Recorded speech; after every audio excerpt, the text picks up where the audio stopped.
Quando Marina foi contratada como enfermeira-chefe do turno noturno no Hospital Santa Turisa, no Centro Histórico de Salvador, aos 35 anos, ela pensou que finalmente havia encontrado a oportunidade de reconstruir sua carreira após o escândalo que a forçou a deixar seu emprego anterior em São Paulo.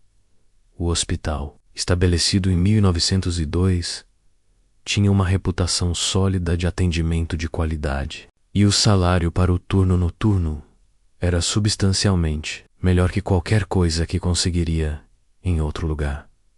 O Dr. Henrique Santos, diretor médico há 15 anos, foi direto sobre os desafios da posição durante a entrevista. O turno noturno é difícil aqui, ele explicou, mexendo nervosamente com os óculos. Tivemos 3 enfermeiras-chefe nos últimos 2 anos.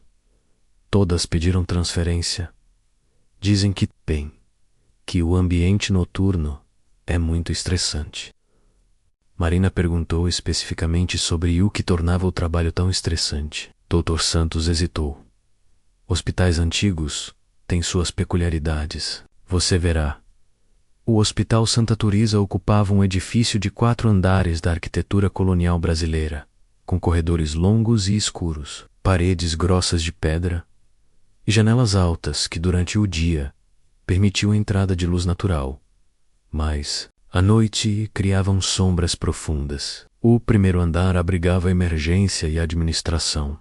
O segundo andar era cirurgia e UTI. O terceiro andar tinha enfermarias gerais e o quarto andar estava parcialmente fechado, usado apenas para armazenamento. Desde os anos 1980, durante as primeiras 2 semanas, Marina se adaptou bem ao ritmo do turno noturno. A equipe era pequena, mas competente.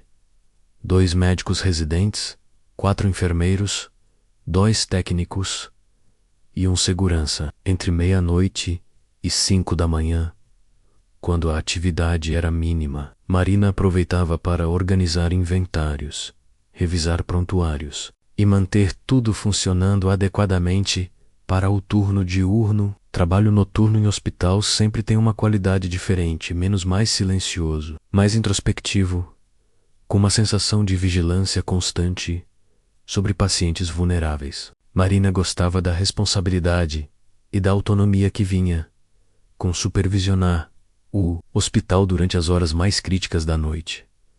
Foi durante a 3ª semana que Marina começou a notar sons que não conseguia explicar racionalmente. Passos nos corredores quando tinha certeza de que todos os membros da equipe estavam contabilizados e ocupados com suas tarefas. O som vinha sempre do segundo andar. Passos deliberados, como se alguém estivesse fazendo rounds médicos, parando ocasionalmente como se verificasse pacientes. Inicialmente, Marina atribuiu os sons a ecos de atividade normal amplificados pela acústica peculiar do edifício antigo. Hospitais têm muitos sons noturnos, equipamentos médicos, sistemas de ventilação, pisos que se acomodam com mudanças de temperatura, mas os passos eram regulares demais. Pareciam seguir um padrão específico de visitas para serem explicados por causas estruturais. Durante a 4ª semana, Marina começou a investigar os sons sistematicamente. Quando ouvia os passos misteriosos, verificava imediatamente onde cada membro da equipe estava. Invariavelmente, encontrava todos ocupados em outras áreas do hospital, longe de onde os sons originavam. Mais perturbador ainda, quando subia o segundo andar para investigar diretamente, os passos cessavam imediatamente, como se a presença soubesse que estava sendo procurada.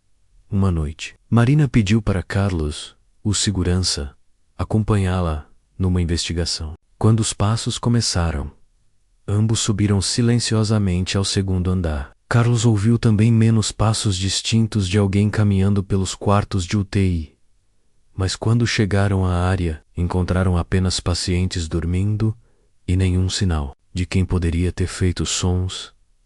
Durante a 5ª semana, Marina começou a ver luzes fracas nos corredores durante as primeiras horas da manhã. Não eram luzes elétricas, mas uma luminosidade suave que se movia pelos corredores como se alguém estivesse carregando uma vela ou lanterna antiga. As luzes apareciam principalmente no segundo e terceiro andares, movendo-se lentamente como se a pessoa estivesse verificando cada quarto metodicamente.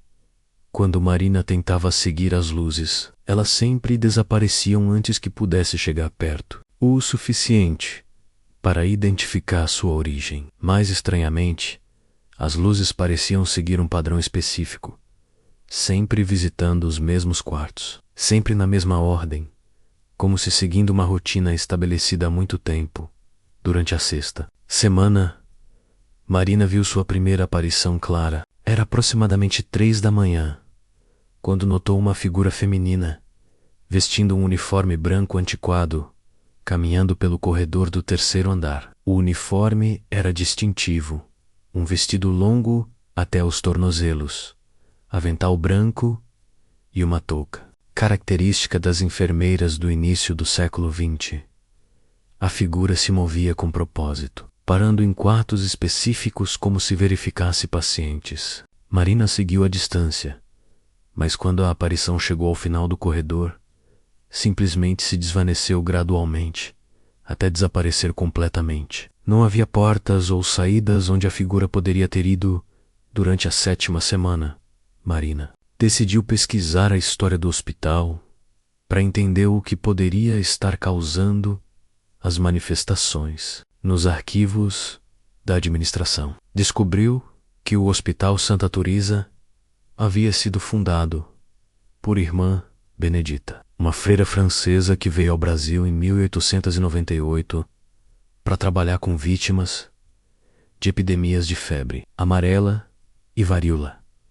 Mais perturbador ainda, Marina encontrou registros de que durante a epidemia de gripe espanhola, em 1918, o hospital foi sobrecarregado com centenas de pacientes. Irmã Benedita, já com mais de 60 anos, trabalhou sem descanso por semanas, tentando salvar vidas. Ela eventualmente contraiu a gripe e morreu no próprio hospital, no quarto 304 do terceiro andar, ainda vestindo seu uniforme e se recusando a parar de trabalhar, mesmo estando doente.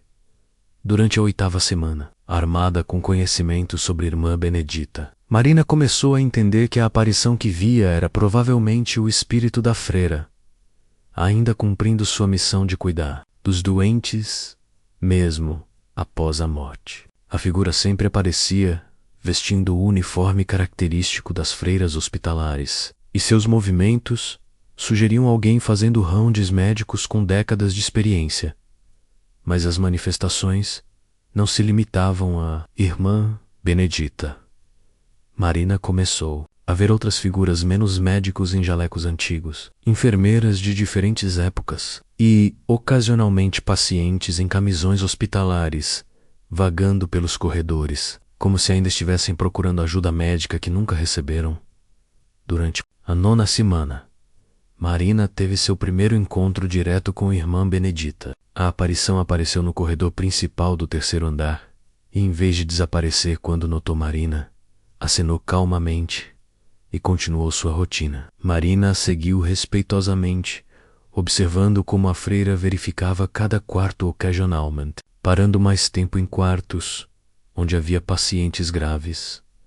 Mas, perturbadoramente, Marina notou que Irmã Benedita parecia estar tentando comunicar informações específicas. Em um quarto, onde havia um paciente com complicações pós-cirúrgicas, a aparição apontou insistentemente para um monitor cardíaco. Quando Marina verificou os sinais vitais, descobriu uma arritmia que havia passado despercebida. O paciente foi movido para a unidade de terapia intensiva e sua vida foi salva.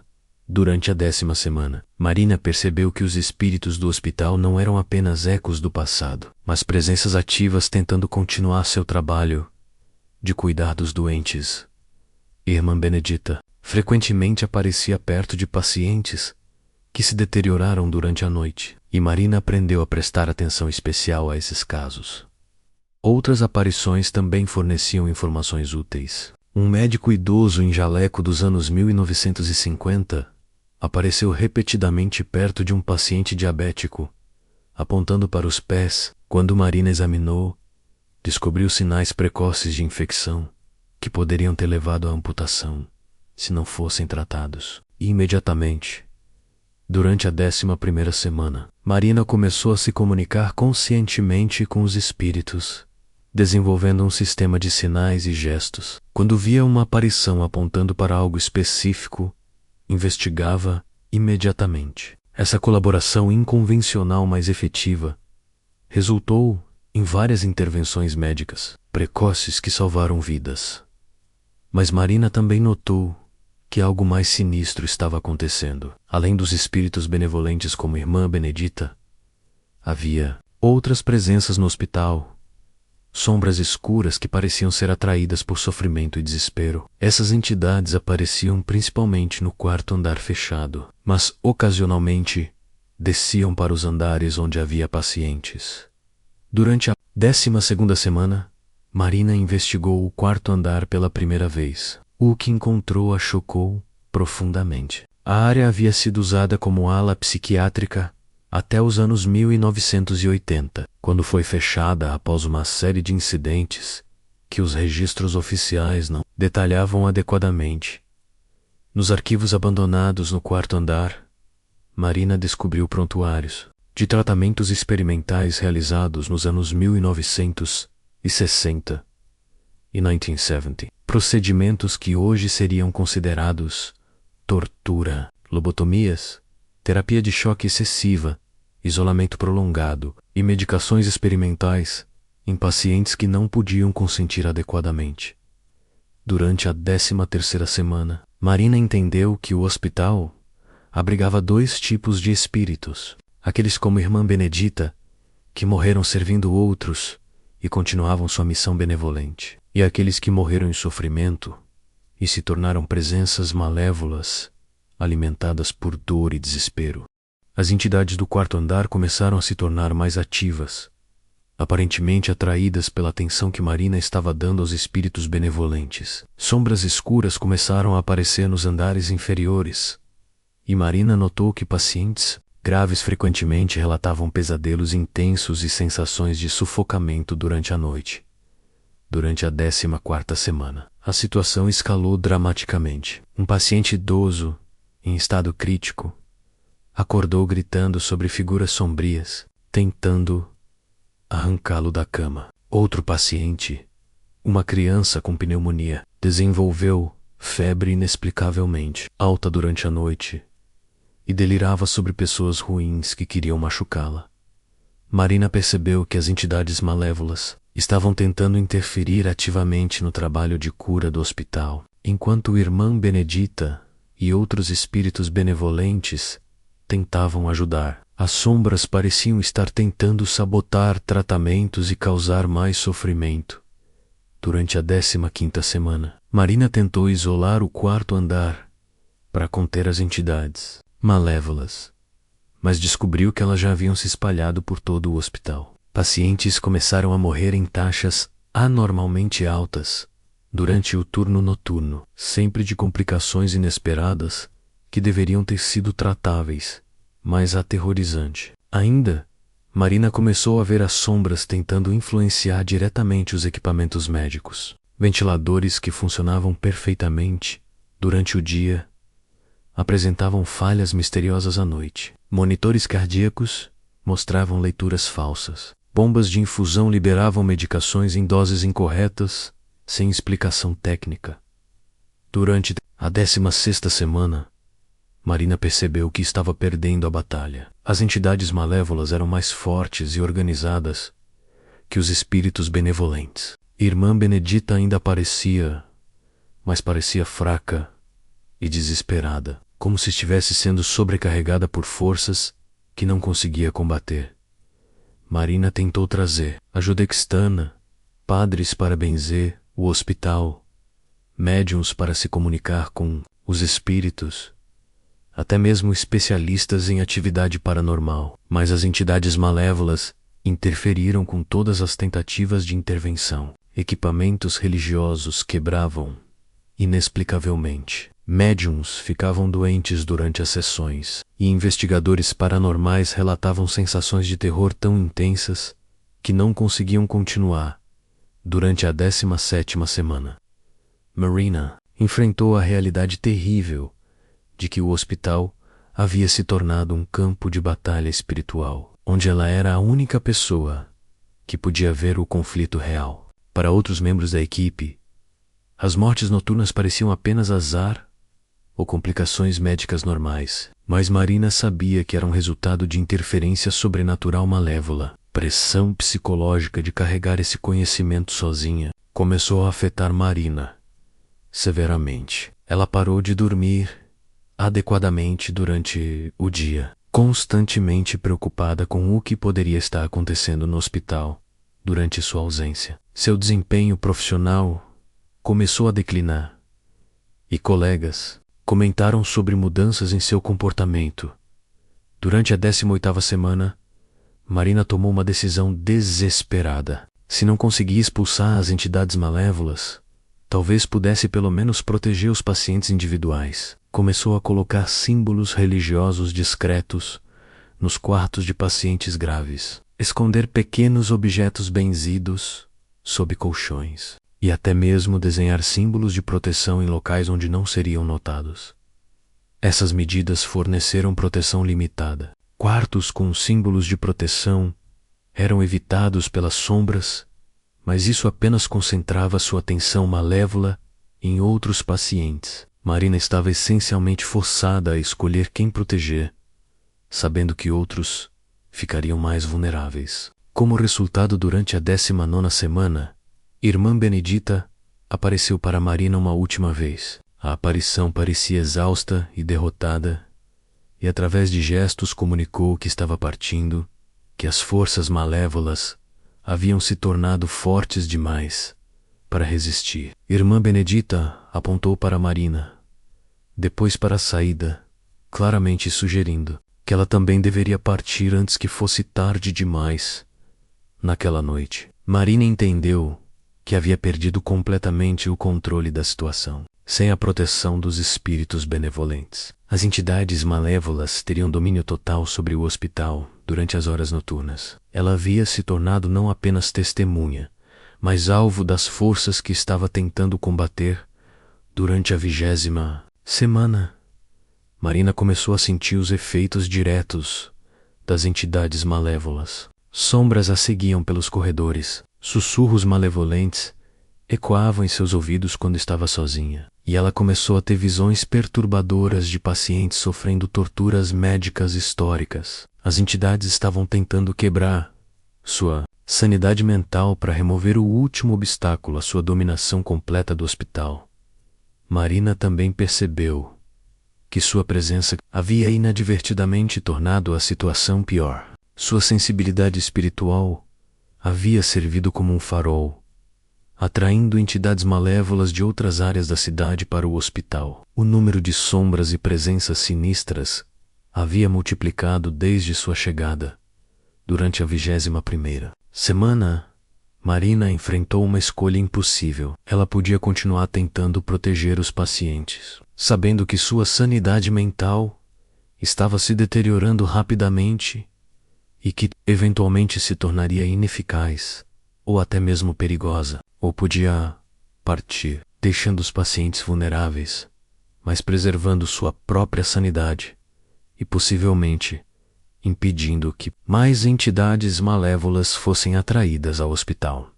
A decisão foi tomada quando Marina teve um episódio durante o qual temporariamente perdeu consciência de onde estava e quase administrou medicação incorreta a um paciente. Ela percebeu que as entidades estavam tentando possuí-la ou influenciar lá diretamente, usando suas habilidades médicas para causar dano. Durante a 22ª semana, Marina apresentou sua carta de demissão ao Dr. Santos. Ela não podia explicar os verdadeiros motivos, menos ninguém acreditaria na extensão da atividade paranormal malévola. Em vez disso, citou o estresse extremo do turno noturno e incompatibilidade com o ambiente de trabalho. Dr. Santos não pareceu surpreso. Você durou mais que as outras, ele comentou tristemente. Sempre esperamos que a próxima enfermeira-chefe seja diferente. Mas esse trabalho, há algo sobre este lugar durante a noite que algumas pessoas simplesmente não conseguem suportar. Na sua última noite no Hospital Santa Teresa, Marina fez uma ronda final pelos corredores. As sombras pareciam estar celebrando sua partida, movendo-se mais livremente que nunca. Nos quartos de pacientes, ela podia sentir uma malevolência palpável que agora não seria mais contestada por presença benevolente alguma. Marina partiu sabendo que havia falhado. O Hospital Santa Teresa continuaria sendo um lugar onde forças malévolas tinham domínio sobre os momentos mais vulneráveis da vida humana, menos doença, dor e morte. Pacientes continuariam morrendo desnecessariamente durante as noites, e futuras enferme-chefe continuariam sendo expostas a horrores sobrenaturais que não poderiam compreender ou combater. 6 meses depois, Marina soube através de contatos profissionais que o Hospital Santa Teresa havia fechado permanentemente após uma série de mortes noturnas inexplicáveis que resultaram em investigações legais e perda de licenças médicas. O edifício foi vendido e convertido em escritórios comerciais. Mas Marina sabia que simplesmente mudar o uso do edifício não exorcizaria as entidades que haviam se estabelecido lá. Elas apenas esperariam menos pacientes por décadas, se necessário, menos até que outro hospital fosse estabelecido, ou até que encontrassem outras maneiras de acessar o sofrimento humano que as alimentava hoje. Marina trabalha em uma clínica pequena durante o turno diurno, mas nunca mais conseguiu fazer trabalho noturno em hospital. Às vezes em hospitais que visita profissionalmente, sente presenças familiares, sombras que reconhece do Hospital Santa Teresa, agora espalhadas por outras instituições médicas na cidade. Ela aprendeu que algumas batalhas espirituais não podem ser vencidas por uma pessoa sozinha, e que às vezes a única opção sábia é a retirada estratégica. Mas ela carrega a culpa de saber que sua partida deixou outros vulneráveis a forças que não compreendem, nem podem combater. E nas noites silenciosas, Marina ainda ocasionalmente vê Irmã Benedita. Em seus sonhos, menos a freira aparece cansada e derrotada, ainda tentando cuidar de pacientes espirituais em um hospital que não existe mais, enquanto sombras malévolas cercam sua luz cada vez mais fraca. Porque em alguns lugares, especialmente aqueles marcados por décadas de sofrimento humano, o mal pode se estabelecer tão profundamente que se torna impossível de erradicar. E às vezes, as pessoas que tentam ajudar apenas descobrem que existem horrores que são maiores que sua capacidade de resistir ou compreender. O Hospital Santa Teresa pode ter sido fechado, mas as entidades que Marina despertou ainda circulam pela cidade, procurando novos lugares onde possam se alimentar de dor humana. E ela sabe que, em algum lugar, outra pessoa sensível será contratada para um turno noturno e descobrirá que alguns empregos vêm com responsabilidades que se estendem muito além da descrição oficial da função nas sombras dos hospitais da cidade. A batalha entre forças benevolentes e malévolas continua todas as noites, e na maioria das vezes, as pessoas vulneráveis, que precisam de cuidados médicos, nunca sabem que estão no centro de um conflito espiritual que pode determinar se vivem ou morrem.